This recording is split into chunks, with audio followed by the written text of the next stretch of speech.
a few chapters what I've written from my book because I've realised it's a lot easier to read from a book than the tablet.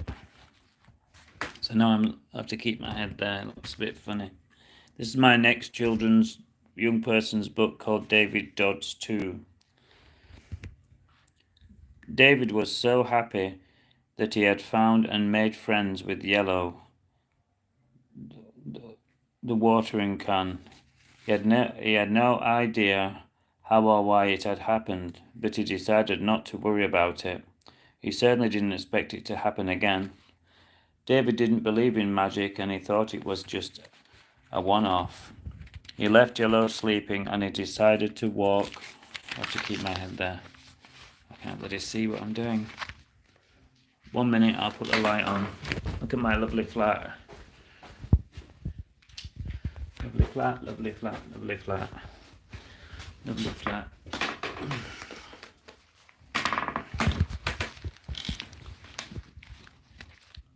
David didn't believe in magic. Oh my god. And he thought it was just a one-off. He left Yellow sleeping and he decided to walk. Turn the page. Into town. It was a beautiful spring day and he definitely had a spring in his step. He decided to look in the charity shops. He wasn't sure what he was looking for, but he knew that he would find something interesting. He looked through books with bent pages and mouldy old records, and then he came across a box of old watches and timepieces.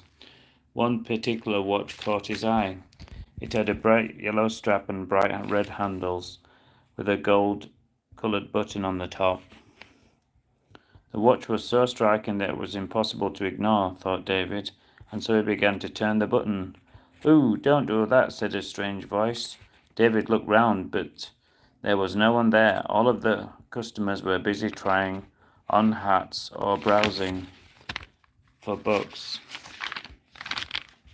"It's me, silly," the voice said again. David looked down at the watch. It couldn't possibly talking to him, he thought.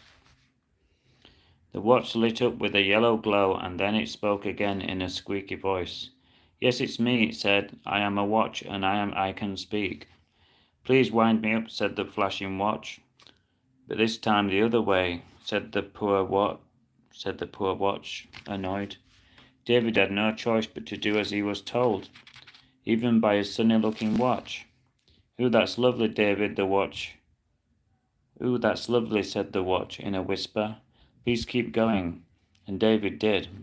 When he'd finished, the watch seemed to be growing brighter and brighter. David didn't know it, but it was bright with happiness. David was amazed but confused,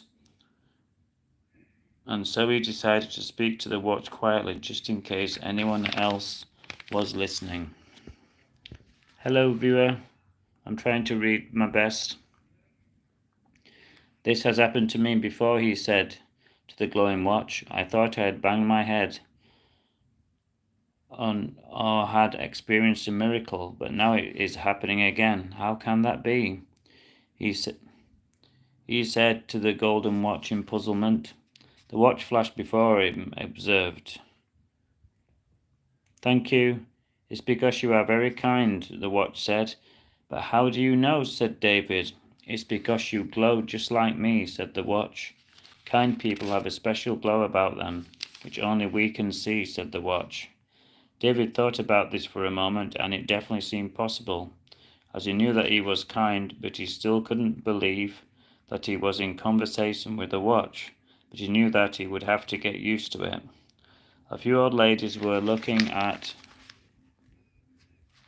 "That's cool" them funny, and so they decided to leave the shop. They walked down the lovely high street, and David glanced at all of the glitzy decorations, as it was now November and the shops were getting ready for Christmas. The stores were full of loud, lovely-looking presents, but David was content with his lovely-looking watch. He was even more pleased as he now had a magic watch which could see and even speak. "Please sub me." He knew that it was magic, but he wasn't going to try to understand it. He was just going to enjoy it. Then the watch spoke again. Lovely presents, it said. Can you see as well as hear? David said. Of course I can, said the watch. It's all part of my magic, it said. Ooh, it's snowing, said the watch, and indeed it was. Large blobs of snow fell all around them, and very quickly everything became white. It was like a miracle, and in a way it was. I haven't finished this book. It's going to go on Amazon KDP. All my books on Amazon KDP. I feel a bit silly talking and look at being filmed, but I have to do it.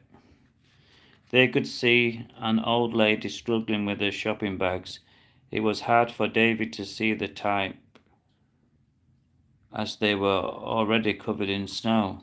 The cars were becoming white, and all of the roads and litter were becoming covered up by the heavily falling snow. Suddenly the lady slipped on the icy surface, and a big lorry was coming towards her. It didn't look good. Oh no, David said. That poor lady is in trouble. He watched people in alarm. Quick, we have to do something, the watch said. The lorry swerved, just missing the old lady's head, but sent her shopping all over the road. That was lucky, said David as he got nearer. A stranger ran over, and they both helped the poor lady to her feet. I'll try and write another 1,000 words and finish that. That's part 2 of David Dodds, which is on Amazon KDP, and also The Magic Watch. David Dodds, The Magic Watch, and lots of other books. Hope you enjoyed it. I feel a bit funny looking into the phone, but it can't be helped. Night.